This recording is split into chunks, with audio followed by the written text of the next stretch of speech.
The Marriage of Cross Cousins, from the chapter The Institution of Marriage by Robert Briffault, from the Mothers. I just wanted to start to get into some of this because there's a few things that are coming up in Renegade History of the United States about the prevalence of interracial sex and coupling, and that while shocking to what was considered the gentry or even the landed class, fundamentally there was still a pretty big division. You had the skilled free people that might not necessarily own property. You have servants and slaves and various kind of dregs of society, as actually they're referred to. And then you have people like the founding fathers, that these are some of the most highest functioning people in society. They do law. A lot of their work is theoretical, heady work. And they're managing their agricultural, fundamentally businesses, their farms, because they're still having to pay to exist. They're still paying up the chain. Most of the, or not most, I shouldn't say that, a very large portion of the founding fathers descended from people who gained favor, so their families were then kind of given this opportunity to start a colony, to start these plantations and such.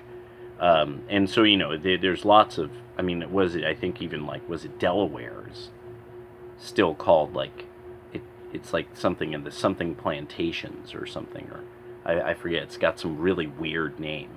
It's like Rhode Island or Delaware has some really kooky name, actually, because it's not a state. It's like a commonwealth of Delaware, Rhode Island, and the such and such and such plantations, if I remember correctly.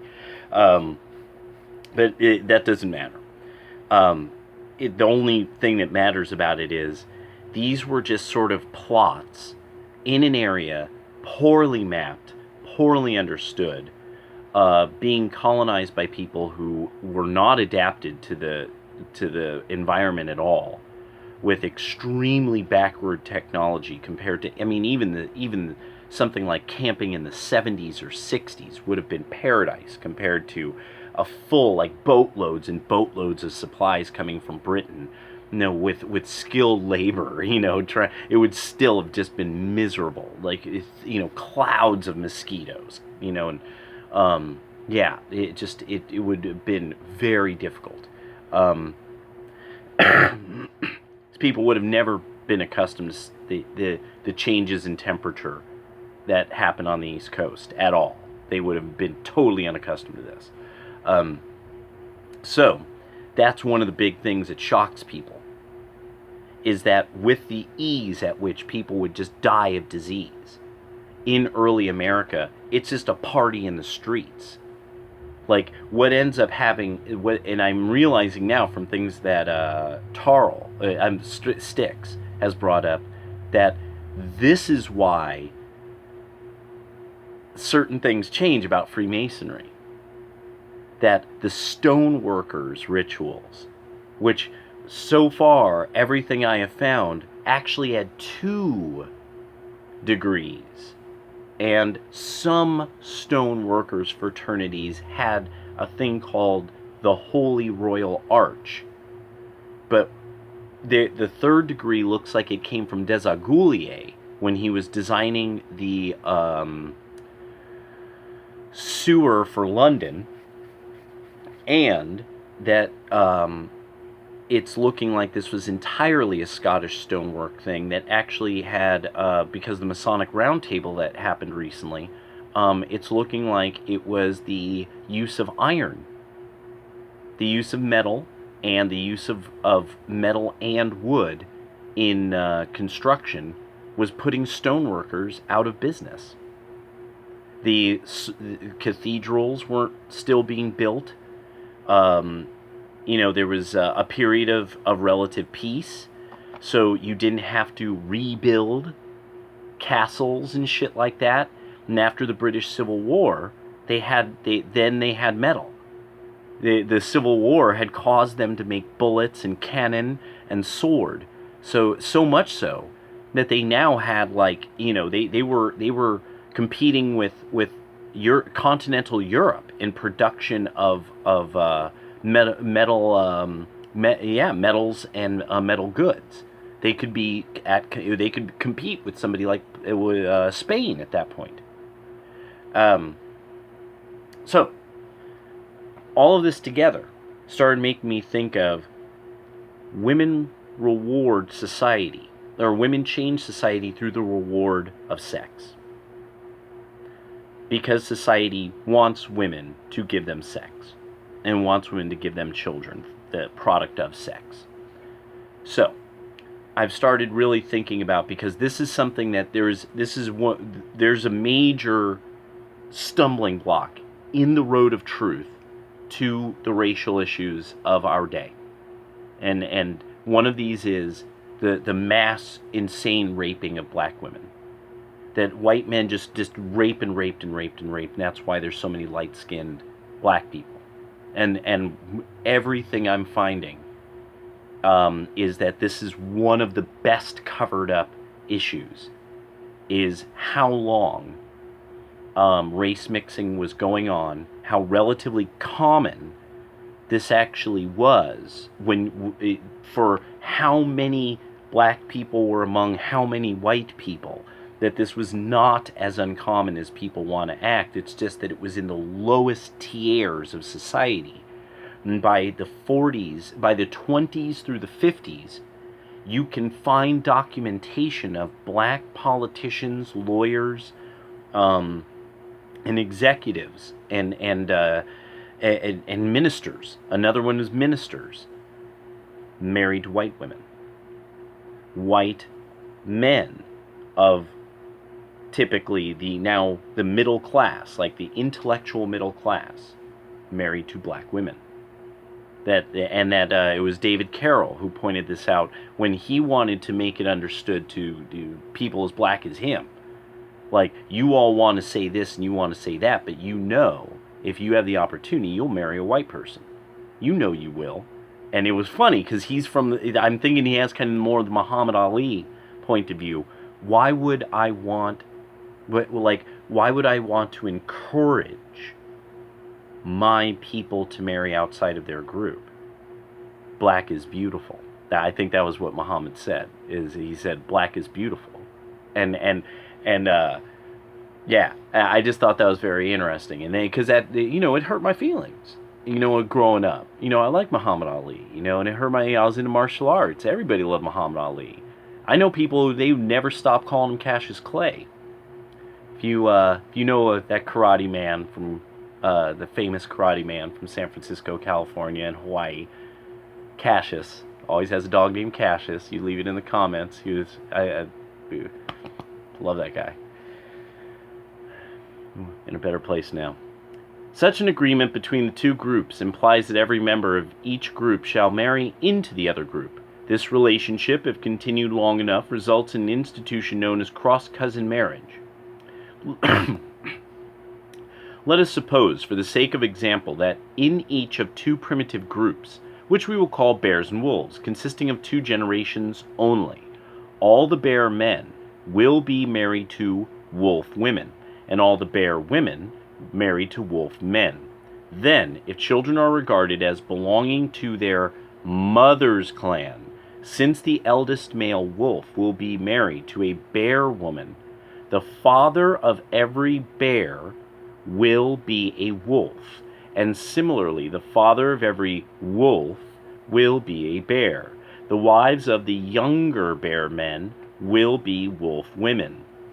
That is, they will be the daughters of their father's sister, and they will also be the daughters of their mother's brother. In short, every bear man and every wolf man will marry a daughter of his mother's brother, and every bear woman and wolf woman will marry a son of her mother's brother. In other words, all unions in the two groups will be between cross cousins. In our own language, we make no distinction between a father's brother's child or a mother's sister's child, calling both first cousins. But among the vast majority of people, a distinction is drawn between the two, the first kind being known as cross cousins, the latter as ortho cousins. Furthermore, among many peoples, while marriage between cross cousins is allowed, marriage between ortho cousins is prohibited as incestuous, those relatives being regarded as brothers and sisters. The reason for this distinction is manifest. Daughters of a father's brother or a mother's sister were members of the same group, or clan sisters. Nor is this all. Not only are marriages between cross cousins encouraged, but what is regarded as being a peculiarly desirable union is to marry a girl who is at the same time the daughter of one's mother's brother and of one's father's sister. In Melanesia, this system is the foundation of social organization. Thus, in New Britain, a man is expected to marry the daughter of his mother's brother, but may on no account marry the daughter of his mother's sister. Among the majority of the most primitive populations of the Malay archipelago, to marry a cross cousin is regarded as a moral obligation, and failure to do so is visited with a heavy fine. The fine is similar to that imposed on anyone who has incestuous relations, as they are considered, with his father's brothers or his mother's sister's daughter. The same customs obtain in the various islands of the southern Moluccas, and also in Ceram. Cross-cousin marriage is a fundamental social law with a large proportion of the aboriginal races of India. It appears to be widespread among the primitive populations of northern and central Asia, although owing to the ambiguity of our terms of kinship, the reports of explorers do not always make it clear whether cross-cousins are meant. The Aleuts, according to Father Veniaminoff, marry by preference the daughter of their uncle. A similar preference is also shown by the Ainu and the Kamchadals and the Chukchi, the Koryaks, and others. This view obtains in several parts of Africa, for example, among the Bakongo, the Herero, and others, while among the Bachuana, the practice is so common that it must almost be considered the general practice of the tribe. These rules appear to have been common to all the Caribbean races of Central America. Marriage among the totem societies of Australia, America, and India is both exogamous and endogamous, exogamous and endogamous. A man is forbidden to marry either within his own clan or outside a certain kinship group. As Dr. Codrington very lucidly explains when speaking of the Melanesians, in the native view of mankind, nothing seems more fundamental than the division of the people into two or more classes which are exogamous, and in which descent is counted through the mother. This seems to stand foremost as the native looks out upon his fellow men. The knowledge of it forms probably the first social conception, which shapes itself in the mind of the young Melanesian of either sex, and it is not too much to say that this division is the foundation on which the fabric of native society is built up. Sometimes a clan is divided into two groups, the members of any one group being prohibited under pain of death from intermarrying and being obliged to draw their sexual partners from the other group. Or instead of two exogamous groups, there may be 4 or even 8.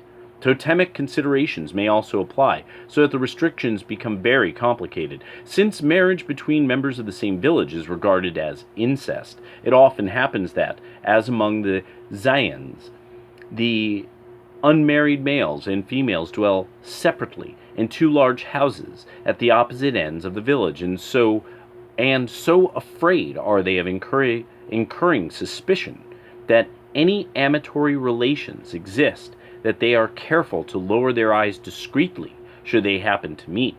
If such a crime comes to light, the culprits are made to dig their own graves. Then they are pushed in and buried alive. It can cause no surprise to learn that the Zayans are steadily diminishing in number. Sorry. The way these people wrote back in the day, I love it. The custom of cross-cousin marriage is now well enough understood for it to be unnecessary to adduce further evidence here, as Dr. Rivers remarks. It would seem impossible to find any direct psychological explanation in motive of any kind, whether religious, ethical, or magical. They, the customs, seem to be meaningless except as a vestige of an old social order, while when considered from that point of view, they become at once intelligible and natural. It has been suggested that cross-cousin marriage may be explained by the economic advantage of keeping family property undivided. This cannot apply to the savages of Australia, Melanesia, or the Caribbeans, who transmit no family property. Moreover, it is patriarchal societies which care most about property, and yet few such societies practice ortho-cousin marriage. It is virtually confined to the Arabs and some other Mohammedan peoples of Egypt, the Sudan, Morocco, and India. And in each of these cases, it is said to be adopted precisely with the object of keeping property in the family. The ancient Greeks' laws of Gortyna made the matter very clear. An heiress shall be married to the brother of her father, to the eldest of such brothers as there may be. If there be several heiresses and several brothers, let each of the younger ones be married to one of the brothers in the order of their ages. If there be no brothers or her father, then let the heiress marry the son of the eldest brother.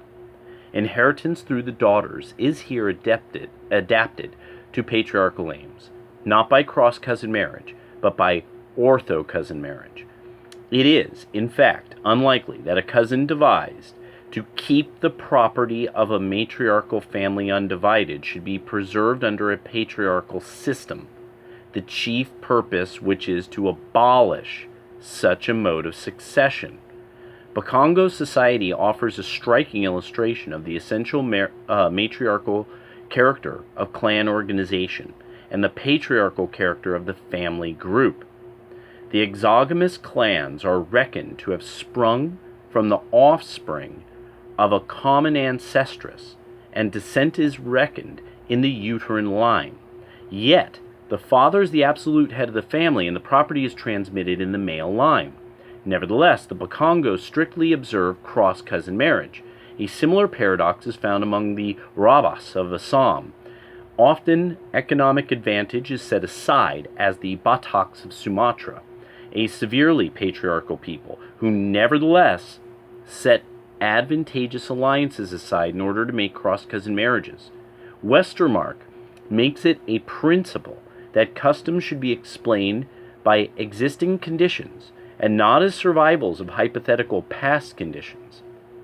Quite to the contrary, a sounder rule would be, whenever a usage of a worldwide distribution is found to be observed by races of widely different cultural levels, the explanation of its origin is to be found in interpretations which apply to the least advanced of these people.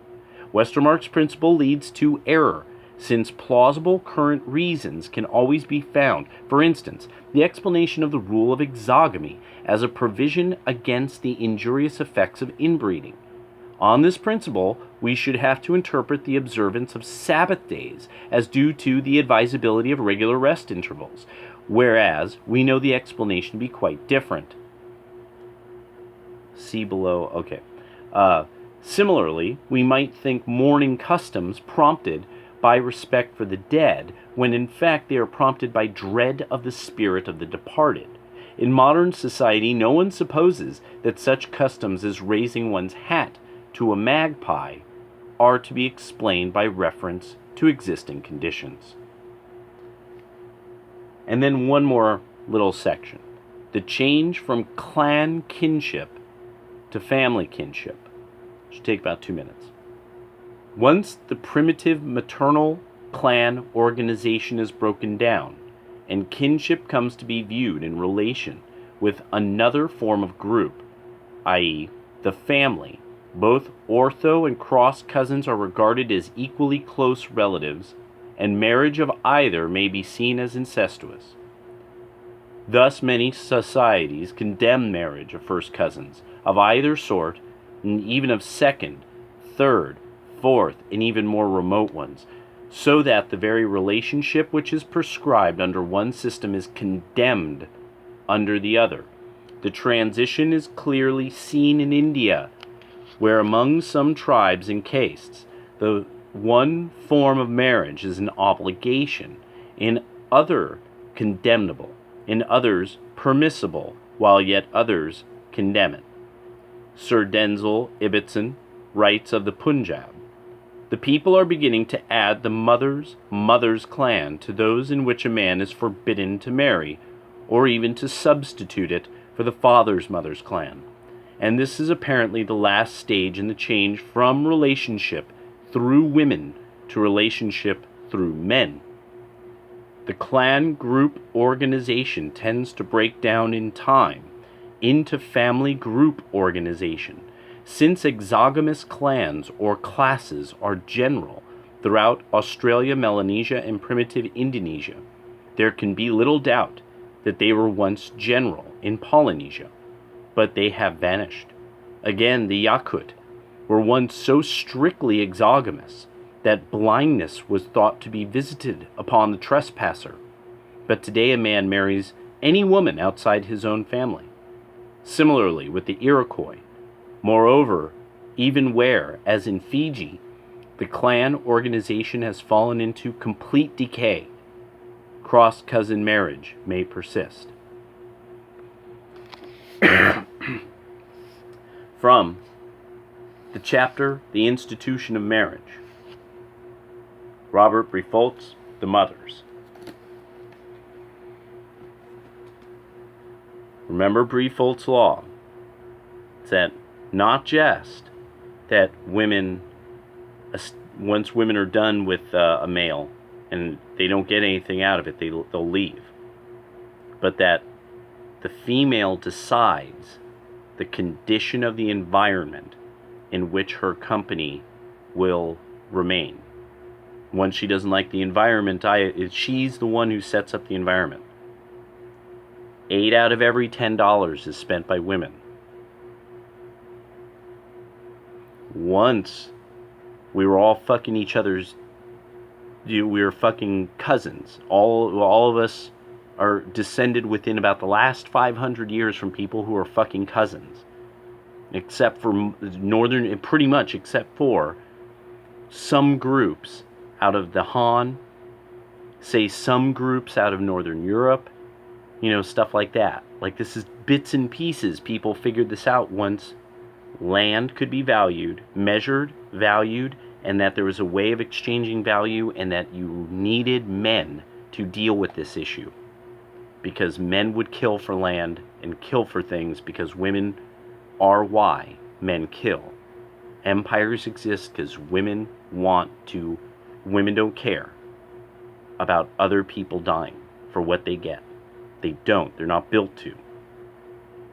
They don't care. They are built to raise their children. If that requires other children being bled out alive, they'll do that. They'll look the other way. Everybody does need to really start handling this, because as I'm going to start reading more and more about, it's kind of interesting when I'm starting to stumble on the renegade history of the United States. Now I'm understanding what was going on with the Freemasons more. They were seeing all of this. They were starting to see these parts of the world. They were seeing these people, the Yakuts. They're hearing these stories from people who are the captains of these ships. They're learning, oh my God, the world is full of people who, we're the most advanced people in the world. You're kidding. There's none of the stories about some great land someplace with even more advanced, like it would laugh at Rome at its height. You're kidding. There's nothing there. There's no one. It's only ruins. every place we go, all we're finding is what the leftovers of people who were once there, because they're all dying of illnesses that are traveling via the mosquitoes hundreds of miles sometimes at a shot, so they will never even see the people who were there. And people are having to remain, they're having to run from colds, from the fucking flu. They're having to run from the flu because the flu is wiping them out, and they never even see the white man coming. They never even hear a rumor of these people arriving, that's, and once they have colonies, everybody just gets drunk, and they have to be drunk. Everybody's drinking constantly. 5.8 shots of 80 proof a day.